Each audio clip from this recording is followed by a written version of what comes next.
ناظرین، کیا آپ جانتے ہیں کہ سلطنت عثمانیہ کے بانی عثمان غازی نے کتنی شادیاں کی اور ان کے ہاں کتنی اولادیں ہوئیں؟ اور ان میں سے ایک تو یقیناً سلطنت عثمانیہ کا اگلا حکمران رہا ہوگا، مگر دوسری اولادوں کے بارے میں تاریخ کیا کہتی ہے؟ کیا انہیں سخت تخت و تاج کے اصول کے لیے خاندانی انتقام کی بھیک چڑھا دیا گیا، یا پھر قفس کا پنجرہ ان کا منتظر تھا؟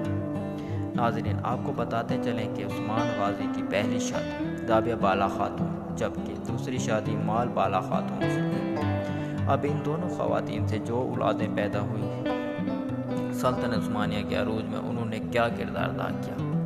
مال خاتون سے جو کہ شیخ عطا علی کی بیٹی تھی، ان سے غازی عثمان کے 5 بیٹے پیدا ہوئے، جبکہ رابعہ بالا خاتون سے 2 بیٹے برہان اور علاؤالدین اور 1 بیٹی فاطمہ پیدا ہوئی۔ اس طرح کل ملا کے عثمان غازی کے 7 بیٹے اور 1 بیٹی ہوئی۔ کہا جاتا ہے کہ برہان اپنے والد عثمان غازی کی طرح بہت جنگجو اور بہادر تھے، اس لیے انہیں سلطنت عثمانیہ کا بانی اور حاکم قرار دیا گیا۔